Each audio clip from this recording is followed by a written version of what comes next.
कहानी शुरू होती है लोइंग पेडेस्ट्रियन स्ट्रीट पर मार्च 7, 2030 को। सीन कट होता है एक मैनेजमेंट कंपनी के साइन पर। अंदर एक आदमी एक लड़के से पूछता है कि उसे कुछ आइडिया है कि 5 मिलियन उधार लेने का क्या मतलब होता है। वो एक सुपर इंटिमिडेटिंग तरीके से सिगरेट जलाता है। धुआं रूम में भर जाता है जब वो लड़के को चेतावनी देता है कि उसकी इंटरेस्ट रेट्स थोड़ी हाई साइड पर हैं। यह है जोंग यांग, ढाई गैंग का बॉस और लुचिंग के अंडरग्राउंड बैंक का हेड।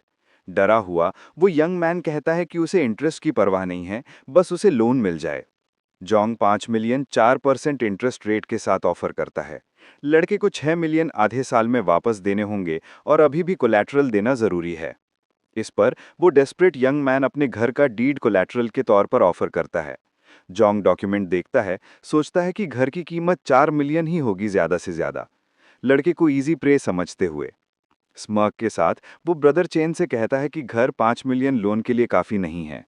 वो साइड कैरेक्टर घबराने लगता है, मदद के लिए भीख मांगता है, यहाँ तक कि 4 मिलियन लेने को भी तैयार हो जाता है और मेंशन करता है कि किसी मास्टर ने गुड लक की प्रिडिक्शन की थी। जोंग ऑफर को गिराकर 3.5 मिलियन कर देता है। सोचता है कि गैम्बलिंग एडिक्ट उसके हुक पर आ चुका है।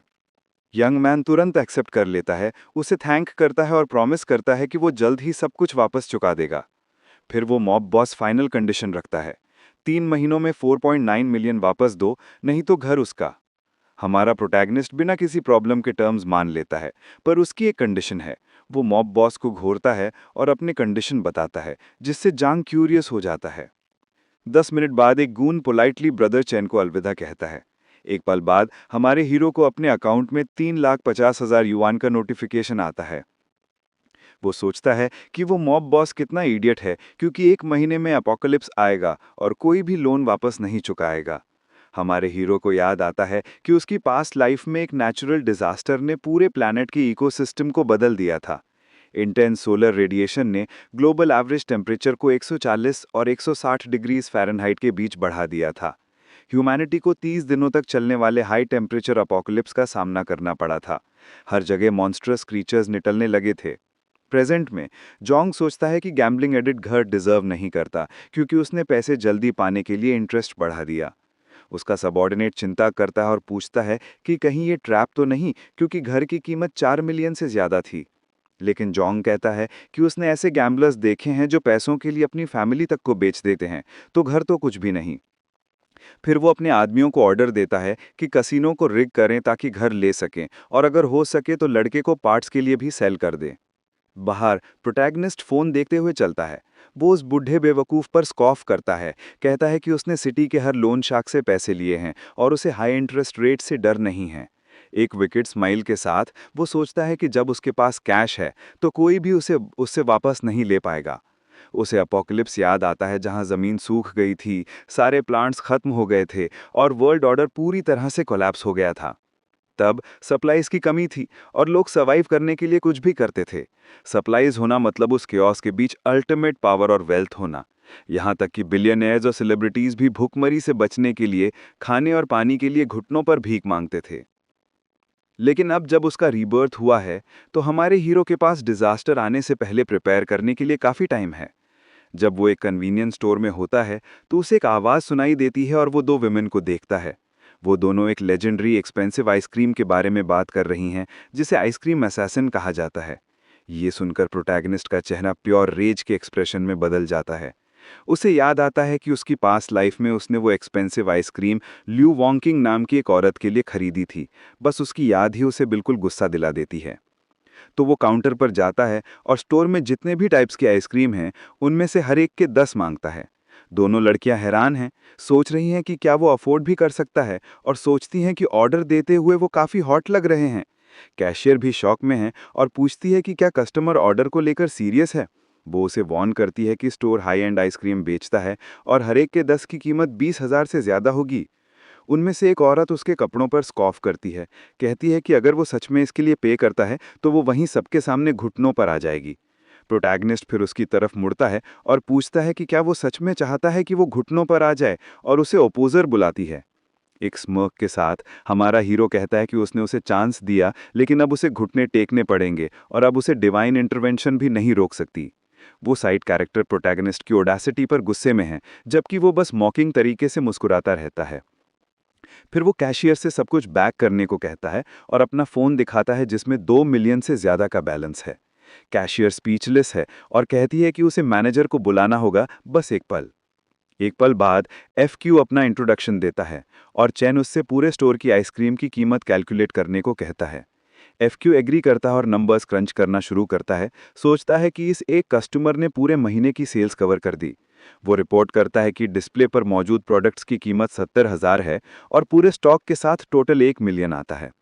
हमारा हीरो सोचता है कि 1 मिलियन ज़्यादा एक्सपेंसिव नहीं है और वो अपोकलिप्स के दौरान घर पर आइसक्रीम खा सकता है।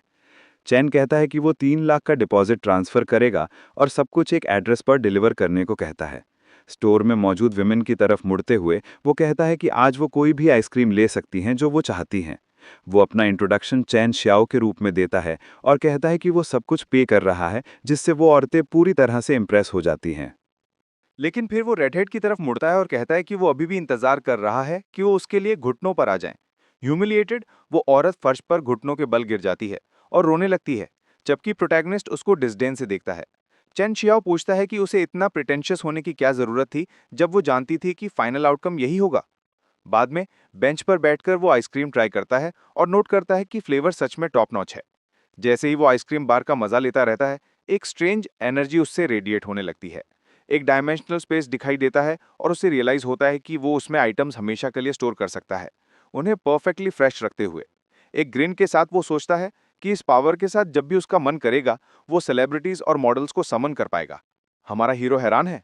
उसने एक्सपेक्ट नहीं किया था कि उसकी एबिलिटी भी उसके साथ रिबॉर्न हो जाएगी। भले ही उसे समझ नहीं आता कि ऐसा क्यों हुआ, वो जानता है कि ये एबिलिटी अब से उसका सबसे बड़ा एसेट होगी। अब उसे एक सिक्योर शेल्टर बनाना होगा और फूड वेपन्स और एनर्जी का स्टॉक जमा करना होगा, क्योंकि करने के लिए बहुत कुछ है। फिर उसका फोन बजने लगता है, उसके प्रिपरेशंस के बारे में सोचने को इंटरप्ट करते हुए। कॉल चेक करके वो लू वॉन्किंग नाम देखता है और अपनी रॉटन लक पर ग्रम्बल करता है। वो उस औरत के नाम को घूरता है जिसने उसके पास्ट पर इतना नेगेटिव मार्क छोड़ा था। एक मेमोरी सरफेस होती है जब उसके पेरेंट्स के गुजर जाने के ठीक बाद वो एक सेवियर की तरह ही थी। लेकिन सच ये था कि वो सिर्फ उसकी इनहेरिटेंस के पीछे थी और एक अपार्टमेंट और 8,80,000 की डाउरी की डिमांड करती थी। वो एक बॉटमलेस पिट थी जिसने उसकी सारी सेविंग्स ड्रेन कर दी और यहाँ तक कि फैमिली होम बेचने का भी सजेशन दिया। उसे याद आता है कि आखिर में उसने उसके फैमिलीज एंसेस्ट्रल होम को सिर्फ अपने लिए एक अपार्टमेंट खरीदने के लिए बेचना चाहा। उसके पास्ट लाइफ में उसकी वाइफियों ने उसे एक पावरफुल मैन से मिलवाया, कहते हुए कि वो स्पेशल मटेरियल है जिसे वो आदमी ढूंढ रहा था। जब अपोकलिप्स आया, उसने उसे प्रोटेक्ट करने की कोशिश की, लेकिन उस औरत ने उसे कैटल की तरह बेच दिया ताकि वो किसी ज्यादा ताकतवर के साथ टीम अप कर सके। उसके कैप्टर्स को फिर वो बोरिंग लगा और उन्होंने बस यह सोचा कि क्या उन्हें उसे फूड की तरह इस्तेमाल करना चाहिए। आखिर में उसका शरीर भी एक टुकड़े में नहीं बचा और अब प्रेजेंट में वो रिवेंज की साफ प्यास के साथ मुस्कुराता है। क्योंकि लू वॉन्किंग ने उसे कॉल किया है, it's time to settle the score. और सीन एक लग्जरी होटल में शिफ्ट होता है। एक स्वीट वॉइस के साथ कॉल का आंसर देते हुए वो पूछता है कि उसकी डार्लिंग क्या चाहती है। बाथरोब पहनी हुई औरत कहती है कि वो फ्रेंड्स के साथ बाहर थी और एक्सीडेंटली एक गोल्ड नेकलेस खो दिया जो उसे बहुत प्यारा था। एक विकेट ग्रिन के साथ हमारा हीरो कहता है कि वो उसके लिए नया खरीद देगा। दरअसल वो उसके लिए 10 खरीदने का प्रॉमिस करता है। औरत उसके जेनरोसिटी से हैरान है और वो झूठ बोलता है, कहता है कि उसे क्रिप्टो में इन्वेस्ट करके लक मिला। वो उसे पोटेंशियल स्कैम्स के बारे में वार्न करती है, लेकिन प्रोटैगनिस्ट कहता है कि वो छोटा खेल कर थक गया है और बड़ा इन्वेस्ट करने जा रहा है। अब चेन श्याओ फिर रिवील करता है कि उसे एक लोन की जरूरत है और चाहता है कि वो विटनेस बने। अमाउंट का 5% फीस के तौर पर ऑफर करता है। सीन कट होता है और हम उस औरत को एक बूढ़े आदमी के साथ एक कमरे में देखते हैं जो पूछता है कि उसे शावर में इतना टाइम क्यों लग रहा है। एक स्वीट वॉइस में वो अपने हनी से थोड़ा और वेट करने को कहती है कि वो ऑलमोस्ट रेडी है। वो अपने आप से सोचती है कि वो बूढ़ा आदमी उसे हर रात सिर्फ 5,000 देता है, लेकिन चेन के लिए पेपर साइन करने से उसे जीरो रिस्क के साथ 50,000 मिलेंगे। और उस पल में वो हमारा हीरो फुसफुसाता है कि वो लू वॉन्किंग का बेसब्री से इंतजार कर रहा है। सीन फिर एक बिल्डिंग में बदलता है और सेंशियाओ घोषणा करता है कि अब उसके फोर्ट्रेस बनाने का समय आ गया है। एक स्पेशलिस्ट से बात करते हुए वो डिमांड करता है कि इस जगह को 1 महीने के अंदर कॉपर और आयरन के किले में बदल दिया जाए। चेन अपनी रिक्वायरमेंट्स डिटेल करता है, जैसे bullet proof glass, reinforced walls और छत पर 16 पैनल्स। बेसिकली वो इस जगह को फुल लाइफ सपोर्ट के साथ इम्पैक्ट रेजिस्टेंट हाउस में बदलना चाहता है। साइड कैरेक्टर शॉक में है, सोच रहा है कि क्या उसका क्लाइंट एक अपोकलिप्स प्रेपर है या उसने बहुत सारी मूवीज देखी हैं। हमारा हीरो उसे प्रेशराइज करता है याद दिलाते हुए कि उसके रिज्यूमे में वो खुद को मास्टर ऑफ डिफेंस कहता है। इंजीनियर फिर सोचता है कि उसे एक और अमीर आदमी मिल गया है जिससे डूम्सडे थ्योरीज ने ब्रेन वॉश कर दिया है। चैन फिर अपना फोन दिखाता है और 1 मिलियन डिपॉजिट ऑफर करता है। उस आदमी से उसकी कीमत बताने को कहता है। स्पेशलिस्ट एक्सटैटिक है, सोचता है कि उसे एक अमीर इडियट मिल गया है और ये अकेला जॉब उसकी पूरी जिंदगी सेट कर देगा। हमारा हीरो उसे वार्न करता है कि मटेरियल्स की क्वालिटी इंस्पेक्ट की जाएगी और वो आदमी हर चीज़ को रॉक की तरह सॉलिड बनाने का प्रॉमिस करता है। लेकिन दोनों अलग अलग चीज़ें सोच रहे हैं। इंजीनियर उसे लूटने का प्लान बना रहा है और चैन जानता है कि वो आदमी बाकी पेमेंट लेने के लिए मौजूद नहीं रहेगा। फोर्ट्रेस अंडरवे होने के साथ चैन नेक्स्ट स्टेप्स के बारे में सोचता है, जैसे सप्लाईज, मेडिसिन और फूड का स्टॉक करना। वो जानता है कि अपोकलिप्स में सबसे खतरनाक चीज़ दूसरे लोग हैं और फायरआर्म्स हार्मली मिलती हैं। इस बात को ध्यान में रखते हुए वो अपना फ़ोन स्क्रॉल करते हुए स्ट्रीट पर चलता है, सॉल्यूशन ढूंढते हुए। उसे एक कॉन्टैक्ट मिलता है जो इलीगल गुड्स के लिए एक सिक्योर सोर्स और ऑनेस्ट डीलिंग्स का वादा करता है। तो वो पूछता है कि कैसे खरीदें और उसे 8 PM के लिए मीटिंग टाइम के साथ एक एड्रेस मिलता है। लोकेशन पर पहुंचकर प्रोटैगनिस्ट को अजीब लगता है कि सेलर ने इतनी बिजी जगह चुनी। अचानक 3 गुस्से वाले आदमियों का पीछा करती हुई एक औरत उसके बाजू में चल देती है। यंग वुमन के चेहरे पर पैनिक है जब वो डार्क स्ट्रीट पर भागने की कोशिश करती है। अग्रेसर्स उस तक पहुंच जाते हैं और उस पर उनके इलाके में धोखाधड़ी करने का आरोप लगाते हैं। डेस्परेशन में वो औरत हमारे हीरो का हाथ पकड़ लेती है और मदद के लिए भीख मांगती है। प्रोटैगनिस्ट चौक में उसे ली यूयू के रूप में पहचान कर हैरान है कि वो क्या कर रही है।